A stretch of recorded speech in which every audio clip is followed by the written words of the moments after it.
എണ്ണയിലൊന്നും മുക്കിപ്പൊരിക്കാത്ത നല്ല ഹെൽത്തി ആയിട്ടുള്ള പലഹാരങ്ങളോടായിരിക്കുമല്ലേ എല്ലാവർക്കും പ്രിയം. അപ്പോൾ അങ്ങനെയുള്ള ഒരു പലഹാരത്തിൻ്റെ റെസിപ്പിയാണിത്.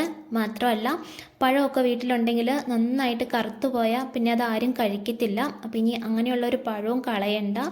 അപ്പോൾ അതിനൊക്കെ ഉള്ളൊരു റെസിപ്പിയാണിത്. അപ്പോൾ നമുക്കിതെങ്ങനെയാണ് തയ്യാറാക്കുന്നതെന്ന് നോക്കാം.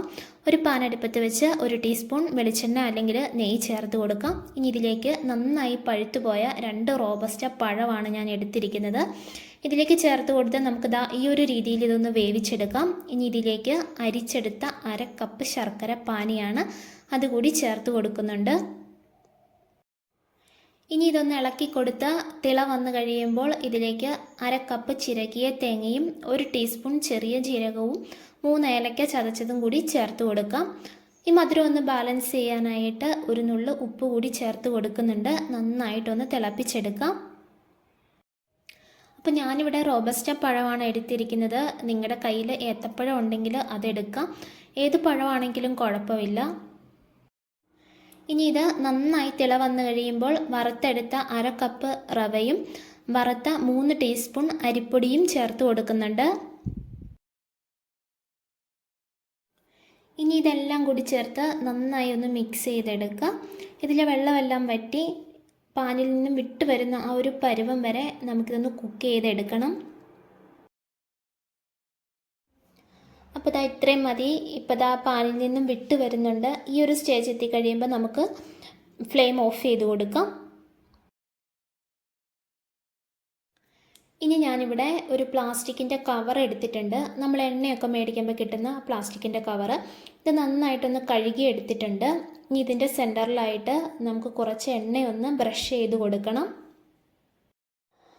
അപ്പോൾ നിങ്ങളുടെ കയ്യിൽ വാഴയില ഉണ്ടെങ്കിൽ, വാഴയില കിട്ടാനുണ്ടെങ്കിൽ വാഴയിലയിൽ തയ്യാറാക്കി എടുക്കാം. അപ്പോൾ ഇതിപ്പോൾ ഞാൻ പ്ലാസ്റ്റിക്കിലാണ്, ഈ ഒരു കവറിലാണ് വാഴയിലയുടെ ഷേപ്പിലാക്കി എടുക്കുന്നത്.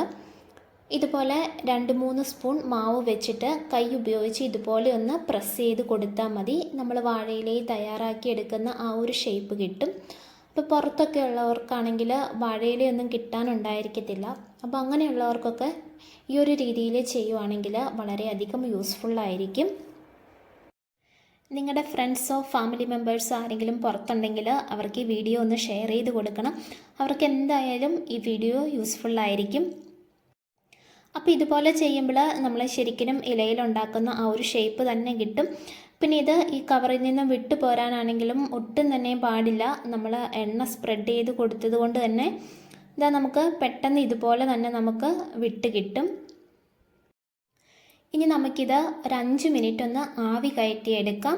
അപ്പോൾ നമ്മൾ ഓൾറെഡി ഇതെല്ലാം കുക്ക് ചെയ്തതാണ്, അതുകൊണ്ട് അധികം താമസമില്ല. ഒരു 5 മിനിറ്റ് ഒന്ന് ആവി കയറ്റിയെടുത്താൽ മതി. ഇപ്പോൾ ഞാനിവിടെ എല്ലാം തന്നെ വേവിച്ചെടുത്തിട്ടുണ്ട്. അപ്പോൾ ഈ വീഡിയോ നിങ്ങൾക്ക് യൂസ്ഫുള്ളായെന്ന് ഞാൻ വിചാരിക്കുന്നു. അപ്പോൾ വാഴയിലയൊക്കെ കിട്ടാൻ പ്രയാസമുള്ളവർക്ക് എന്തായാലും ഈ വീഡിയോ യൂസ്ഫുള്ളായിരിക്കും. അതുപോലെ തന്നെ ഇനി തൊലിയൊക്കെ കറുത്തു പോയ പഴം ഉണ്ടെങ്കിൽ ആരും കളയാൻ നിൽക്കണ്ട. ഇതുപോലെ നമുക്ക് നല്ല ടേസ്റ്റി ആയിട്ടുള്ള പലഹാരം തയ്യാറാക്കി എടുക്കാം. അപ്പോൾ നമ്മുടെ ചാനൽ ആരെങ്കിലും പുതിയതായിട്ടാണ് കാണുന്നതെങ്കിൽ ഇപ്പം തന്നെ ഒന്ന് സബ്സ്ക്രൈബ് ചെയ്തേക്കണേ. അപ്പോൾ വീണ്ടും നല്ലൊരു റെസിപ്പിയായി വരുന്നത് വരെ ബായ്.